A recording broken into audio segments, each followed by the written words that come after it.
ভোলার বাংলা বাজারে মসজিদ মার্কেটে চাঁদাবাজি ও পূর্বের অবৈধ কমিটি বাতিলের দাবিতে মানববন্ধন কর্মসূচি পালন করেছে বাংলা বাজার মসজিদ মার্কেটের বিক্ষুব্ধ ব্যবসায়ীরা। আজ দুপুরে ব্যবসায়ীরা দোকান বন্ধ রেখে ভোলা চরফ্যাশন মহাসড়কের এই কর্মসূচি পালন করেন। এ সময় তারা অভিযোগ করে বলেন, বিগত আওয়ামী লীগ সরকারের আমলে আমরা আওয়ামী লীগের চাঁদাবাজ সন্ত্রাসীদের কারণে শান্তিতে ব্যবসা করতে পারি নাই। আওয়ামী সন্ত্রাসীরা মসজিদ মার্কেটের কমিটিতে থেকে আমাদের উপরে অনেক লুটপাট ও জুলুম নির্যাতন করেছে। গত 5ই আগস্ট আওয়ামী লীগ সরকারের পতনের পরে শান্তি ও নিরাপদে ব্যবসার জন্য আমাদের মনে নতুন করে আশা জেগেছিল, কিন্তু এখন দেখি সব মিথ্যা। বর্তমানে একদল সন্ত্রাসীরা চাঁদাবাজি সহ আমাদের উপরে নানাভাবে জুলুম অত্যাচার অব্যাহত রেখেছে। তাই এ বিষয়ে আমরা ভোলা 2 আসনের সাবেক সংসদ সদস্য হাফিজ ইব্রাহিম ও প্রশাসনের ঊর্ধ্বতন কর্তৃপক্ষের হস্তক্ষেপ কামনা করছি। আমরা এই মার্কেটটা 2007 সনে যখন প্রতিষ্ঠিত হয়, সেই 7 সন থেকে 12 সন পর্যন্ত আমরা খুব ভালোভাবেই এই মার্কেটের ব্যবসা বাণিজ্য করিয়া আসতেছিলাম। কিন্তু অত্যন্ত দুঃখের বিষয়, 12 সন থেকে এই 2024 সন পর্যন্ত যতগুলি কমিটি আসছে, এই পর্যন্ত কোনো কমিটি কোনো ব্যবসায়ীকে নির্যাতন ছাড়া, অন্যায়ভাবে জুলুম ছাড়া কাউকে ছাড় দেয় নাই। আমরা এই নির্যাতন, এই জুলুমের হাত থেকে বাঁচতে চাই এবং যাতে করে ব্যবসায়ীরা সুখে শান্তিতে স্বাচ্ছন্দ্যে ব্যবসা বাণিজ্য করতে পারে এবং ব্যবসার একটা সুন্দর পরিবেশ সৃষ্টি হয়, সেই ব্যাপারে আমি সম্মানিত প্রাক্তন এমপি মহোদয় জনাব হাফিজ ইব্রাহিম সাহেবেরও দৃষ্টি আকর্ষণ করছি, আমি প্রশাসনের দৃষ্টি আকর্ষণ করছি। আমাদের শুধু একটাই দাবি, আমরা সন্ত্রাসমুক্ত মার্কেট চাই এবং সন্ত্রাসমুক্ত চাঁদাবাজ মুক্ত ব্যবসায়ী চাই। আমাদের দাবি শুধু এতটুকু, এই মসজিদে যদি আবার কমিটি হয়, এই কমিটি বিলুপ্ত করতে হবে।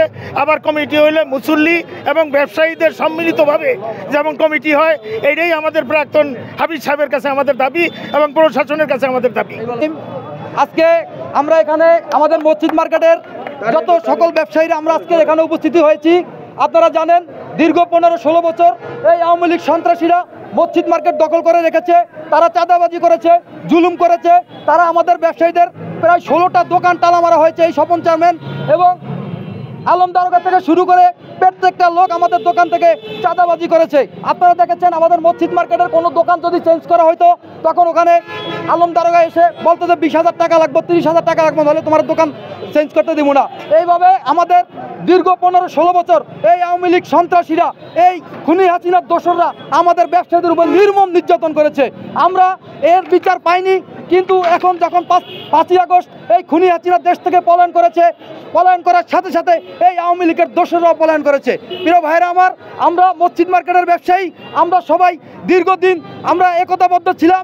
আমাদের উপরে অনেক জুলুম নির্যাতন হয়েছে এবং সামনের দিনগুলোতে আমাদের উপরে যে কোনো দলের কোনো রাজনৈতিক নেতারা যেন আমাদের কোনো ব্যবসায়ীদের উপর কোনো জুলুম না করতে পারে, আমরা তার প্রতিবাদ জানাই।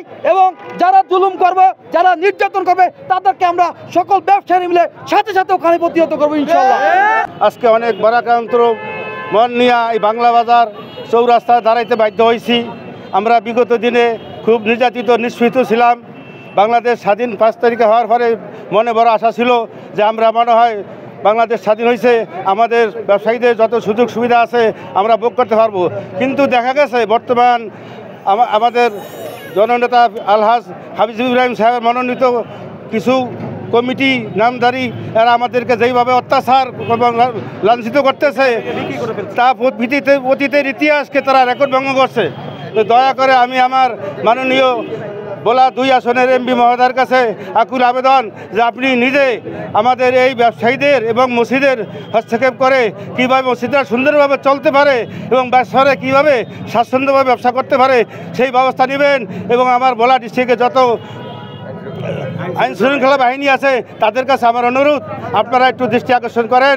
এই মসজিদ, এই মার্কেট সম্পূর্ণ আল্লাহর ঘর, আপনারা কীভাবে আল্লাহর ঘরকে রক্ষা করবেন এটা আপনাদের কাছে সম্পূর্ণ আমানত হিসাবে আমি বক্তব্য আমানত হিসাবে দায়িত্ব দিলাম।